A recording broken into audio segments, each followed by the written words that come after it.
Good morning, BBC Radio London with me, Kellyanne Smith and Jason Ross. I now know who I am. But don't you think, I think it was interesting with the previous text, actually, about getting the Oyster card and not talking about certain ages and things.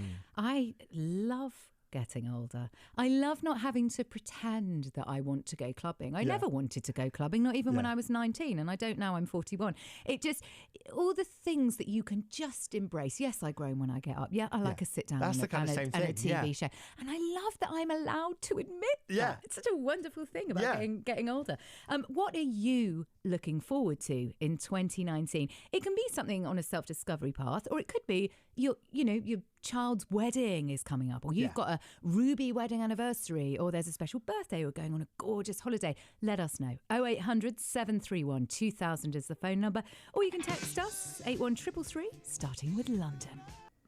The bills were adding up and stuff, and I couldn't get more money. I couldn't get the help I wanted, and I was evicted, and that was it. And that was that? And that was that, yeah. I went and slept on it. I got it up, started in a few sheds, then I slept on a brook by the side of wastelands, really.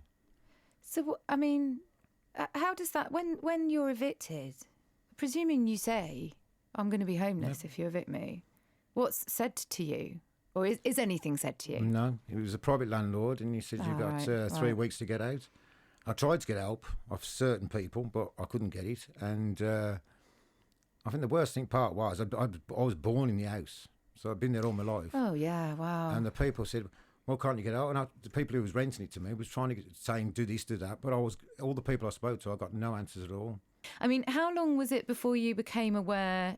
I mean, how did you become aware of Emmaus, and how long were you between getting that help? Well, it was about 18 months, and what it was, I was doing different things, and like I said, sleeping in sub-zero conditions in a tent, and like I had a thick bed, so it's frozen and everything like that. And your beard froze. It was all like my hands. I couldn't even strike a match because my hands were froze that bad. Oh, goodness me. And there was some women that owned a florist boss, and they was doing a thing for charity for clothes, and they give me the clothes to keep warm. And then the church come over, and they said, we know a place you can go to, and it was Patel. But Patel, they do a good job, but they are looking after people who are heavily on drugs and stuff. Right, yeah. And they get them clean, which is probably good. But which is brilliant, with me, yeah. I was already all right. Mm-hmm. And I left. I went to Patel, and a friend of mine I said his place I would go to, Emmaus. He said, you'll have a normal life again. And I said, what do you mean? He said, you'll have a job, nice room, food, and I pay you at the end of the week. I thought it was a lie. No, I did. You can believe it. He told me about a month before we left, and I thought it was all, it's pie in the sky talking. But when I went there, it's exactly what he said. Wow. So was it literally that? Did you just walk? Did you walk into one of the shops, the Emmaus shops? Or no. It was a friend who'd been at Emmaus. Yep. And he was going back to Emmaus, and he said, "Come with me. I'll get you in." And that was it. And I haven't looked back since. And so what job were you... Did you start chefing again? Is that... No. What I do at Emmaus, I pass my tests and exams on the electrical, so I do all the electrical stuff and fix Great. all that. That's absolutely brilliant. And how long ago was that, Dean? That is 13 months ago. Fantastic. And since then you've been working and you've been in a house. Well, I've never been happier. That's all I can say. I'm so thrilled to say that. And so really for you, Emmaus has completely changed your life. Well, it's given me life back because this is one thing I said to someone. When you're in the situation I was in, you lose faith in people. So you don't think it's going to come back again, you know what I mean? And when I met the staff, Geraldine and everybody else, they do give you a warm welcome and they treat you well. Treat you just like a human. Yeah, like a human being. Yeah. Self-esteem and stuff, really. Absolutely. And willing to do things in your own head like you was before, but you're losing that. And some of these poor people on the street who've been there for 10 years, they're probably beyond help, but they need help, you know what I mean? Because they've lost their track. Absolutely. Gosh, thank you for talking so candidly to us today. I really, really appreciate that, because I think it's important that we understand, that we know what it's like, because we just, a lot of people don't, most people fortunately haven't had that experience and don't understand, and will just walk past people in the street and don't think, can I reach out? Can I even smile and say hello? Can I give you a sandwich? Get you a coffee? BBC Coventry and Warwickshire, I'm Kellyanne Smith, standing in for Brodie today. He always tells me how happy he is when I look after his bunch, so I'm thrilled that you're all here today. So, good afternoon to Gary. How are you? Very well, thank you. Good. Yeah, very well. Thanks for coming in. That's a pleasure. Nice to meet you. Yeah, you too. Hello, Norma. We've met before. We have. How are you? I'm fine, thank you. It's lovely. Yeah. I've got someone who's been with me before. I said, oh, poor you. Last time you came in, you had to put up with me as well. It's making me feel more relaxed. I've got somebody good. I know. There you go, see. A lot of people were talking around this, and it's interesting to me that you've taken it back to children, because that was another thing that came up, was we have a huge rise, another story today in the paper, huge rise in children being excluded from schools. And, you know, the perpetrators of crimes, certainly the robberies and things are young men, predominantly 85%, I think, or something extraordinary, the figures are. And, you know, if they're being taken out of school, if nobody understands them, if they've got nowhere to go, then what do we expect? Mark, what are your thoughts on this? I have lots of different thoughts. I think... Share them with us, do. Yeah, I'm going to try and formulate them in my head. I think it's a much bigger biggest issue. go for me was being able to tell social workers what they're doing wrong. That's amazing. So your main role as an organisation is to advise on policies and treatments and how... So that's brilliant. So when you're in care, you couldn't say a word about how you should be treated, but now you're in a role where you can say, actually... Is there one or two things you could pick out that you were just like, you need to change? I put you on the spot, sorry. Yeah. Do you know, I think it's more, I'll go off our Dear Social Worker poster. It's kind of just having good boys, proper good boys. Social workers didn't really do that. Because that could feel like further abandonment, couldn't it? Yeah. Because you've just finally built up a relationship with somebody else and then they've disappeared all of a sudden as well. So that's such a good point. But unless you've been in that situation, you probably don't think about it. So that's why it's so valuable to have people of experience.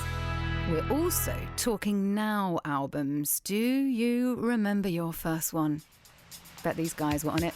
This is BBC, Coventry and Warwickshire and the Pet Shop Boys. It's interesting because the first point you raised there was about sort of the punishment end of the crime. And there is a statistic, less than 10% of all crimes will result in somebody being charged. Yep. So is it that there are no police, or is it that the justice system is failing? Norma, what are your thoughts on this? Yeah, actually, I was just thinking about the crime Not side for of a things. school, and I don't know that discipline is an answer. A lot of these people will be coming from horrendous homes and horrendous circumstances. 32,500 children between 10 to 15 have identified as being in a gang. That is not a lack of discipline in the home. No, it's not.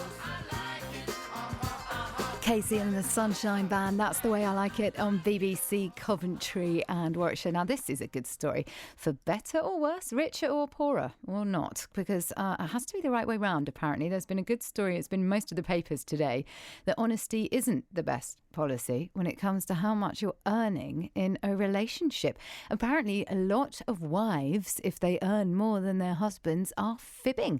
They are dumbing down their wages, whilst in those exact same relationships, the husbands are upscaling their earnings. And even on censuses, would you say censuses or censi? It can't be Sensei. It sounds like a martial arts hero. Anyway, Phil Upton is here after 3 o'clock today. The big getaway starts today. Most of the schools break up and everyone's heading on their holidays. And I mean, there's extraordinary numbers, aren't there? About 67,000 people, I think, or something, are expected to fly from Birmingham alone this weekend. So he's doing a getaway themed A-list today. You can also hear how and why the Warwickshire residents and business people who are left without water for nearly 2 days said they were ignored by Severn Water. So that's all coming up with Phil Upton today after 3 o'clock. Here's a good one for the people that pretend the wives earn less. Mrs. Robinson, Simon and Garfunkel on BBC Coventry and Warwickshire. Katy Perry, Change to the Rhythm on BBC Radio London. Good morning, I'm Kellyanne Smith. And I'm Jason Rossum. Does school start Monday, Tuesday? Do they? If they haven't already No, started. I know I think start back Monday. I've been off for a few weeks. Back to school? Back to school Monday morning. Have you pressed your uniform and everything? I've done it and put the labels in. Oh, gorgeous. Sewn them in your knickers and stuff. That's it. Love. Just fascinating guests this afternoon. I'm talking to Geraldine and Dean from Emmaus. Dean, you've just been telling me how you used to eat squirrels. Yeah. So do you just like, what, grill them up or? Sorry? Do you like put them on a fire? Yeah, you do or- a grave fire. You dig an hole in the ground so that people, if anybody's walking past, they can't see you. Yeah. Flames. Yeah. And you just put them in the fire. Okay, just because that's cook what 'em you up. have to do. Like you've Yeah. noticed. God, You get some garlic, it's better. BBC Radio London. Tim Arthur and Kellyanne Smith with you this morning. That is the Cockney Como. Matt Monro, we're going to change the world. It's fabulous, isn't it? I absolutely love that. I'd never heard it before. Reportedly written about the suffragette movement. He used to sing. He used to work on the buses. He was born in Shoreditch, I think, Matt Monro. And he used to work on the buses. And he used to sing to all of his customers on the buses. Can you imagine having that on the way in? I would love that. You wouldn't get it now. I would love that. Now you just get from someone else's. Yeah. I'd rather just stand up and give us a song. Yeah, come on. If you're going to...